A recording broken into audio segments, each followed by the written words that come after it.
കമലേഷ, തിരുവനന്തപുരത്തിന്റെ മലയോര പ്രദേശങ്ങളിൽ വ്യാപക നാശനഷ്ടം, നദികളിൽ ജലനിരപ്പ് ഉയരുന്നത് വലിയ രീതിയിലുള്ള ആശങ്ക സൃഷ്ടിക്കുന്നുണ്ട്.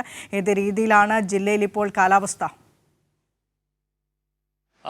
കനത്ത മഴ തന്നെയാണ് തുടരുന്നത്. ഇടവിട്ടുള്ള മഴയാണ്, അതായത് അതിശക്തമായ കാറ്റോട് കൂടിയ മഴയാണ് തിരുവനന്തപുരത്ത് ഏറ്റവും പ്രധാനമായും ഇന്നിപ്പോൾ അനുഭവപ്പെട്ടുകൊണ്ടിരിക്കുന്നത്. മണിക്കൂറിൽ 60 കിലോമീറ്റർ വേഗതയിൽ ഉൾപ്പെടെ കാറ്റ് വീശുന്നുണ്ട് എന്നതാണ് നിലവിലെ സാഹചര്യം.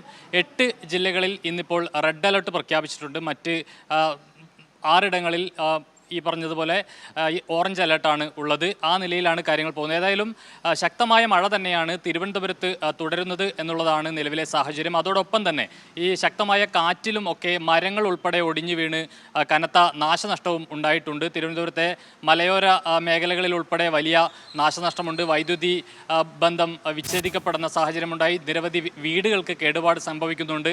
അതോടൊപ്പം വാഹനങ്ങൾ നഷ്ടപ്പെടുന്ന അല്ലെങ്കിൽ നശിച്ചു പോകുന്ന സാഹചര്യമുണ്ട്. തിരുവനന്തപുരത്തെ സംബന്ധിച്ച് ഇന്നിപ്പോൾ രാവിലെ ഒരു ഉച്ചയോടുകൂടിയാണ് ഈ നെടുമങ്ങാട് ആനാട് പഞ്ചായത്തിലെ ഒരു വീടിന് മുകളിൽ ആ വീട്ടുവളപ്പിൽ തന്നെ നിന്ന ഒരു മരം വീണുകൊണ്ട് ആ വീടിൻ്റെ മേൽക്കൂര തകരുന്ന ഒരു സാഹചര്യം ഉണ്ടായത്. അവിടെ വീട്ടിൽ ആളുകളില്ലാത്തത് കൊണ്ട് വലിയ ദുരന്തം ഒഴിവായി. അവർ പുറത്തുപോയ സമയത്താണ് ഈ അപകടം ഉണ്ടായിട്ടുള്ളത് എന്നുള്ളതാണ്. മറ്റൊന്ന്, ഈ നെടുമങ്ങാട് വെമ്പായം റൂട്ടിൽ ഇതുപോലെ തന്നെ മരം വീണ് റോഡ് ഗതാഗതം പൂർണ്ണമായും സ്തംഭിക്കുന്ന ഒരു സാഹചര്യമുണ്ടായി എന്നുള്ളതാണ് മറ്റൊരു പ്രധാനപ്പെട്ട കാര്യം. നിരവധി വൈദ്യുതി പോസ്റ്റുകൾ ഒടിഞ്ഞു വീഴുന്ന ഒരു സാഹചര്യമുണ്ടായി. അതുപോലെ തന്നെ ഈ കരകുളം കാച്ചാണിയിൽ മരം റോഡിൽ വീണ് 2 സ്കൂട്ടറുകൾ തകർന്നിട്ടുണ്ട് എന്നുള്ളതാണ് മറ്റൊരു കാര്യം. അതോടൊപ്പം ഈ കഴക്കൂട്ടം, മുരുക്കുമ്പുഴ റെയിൽവേ സ്റ്റേഷനുകളിൽ മരങ്ങൾ വീഴുന്നൊരു സാഹചര്യമുണ്ട്.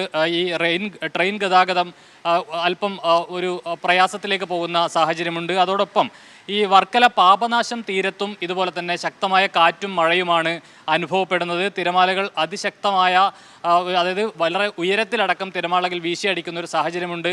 ഈ വിനോദസഞ്ചാരികൾ ഉൾപ്പെടെ ഇവിടെ നിന്നും മാറണം എന്നതടക്കമുള്ള കാര്യങ്ങൾ, അതുപോലെ തന്നെ തീരദേശത്ത് താമസിക്കുന്ന ആളുകൾ ഏതെങ്കിലും തരത്തിൽ ഈ കടൽ കയറി വരുന്നുണ്ടെങ്കിൽ അവിടെ നിന്നും മാറി താമസിക്കണം, മത്സ്യത്തൊഴിലാളികൾ ജാഗ്രത പാലിക്കണം എന്നതടക്കമുള്ള നിർദ്ദേശങ്ങൾ നൽകിയിട്ടുണ്ട്. ആ നിലയിൽ ട്രെയിൻ ഗതാഗതത്തെ ഉൾപ്പെടെ ബാധിക്കുന്ന നിലയിലേക്ക് വിവിധയിടങ്ങളിൽ മരങ്ങൾ ട്രാക്കിൽ ഉൾപ്പെടെ പൊട്ടി വീഴുന്ന സാഹചര്യമുണ്ട്.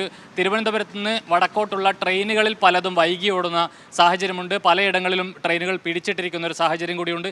അത്തരത്തിൽ മഴ തുടരുന്ന ഒരു സാഹചര്യത്തിൽ വലിയ നാശനഷ്ടങ്ങളും തിരുവനന്തപുരം ജില്ലയിൽ തുടരുകയാണ്.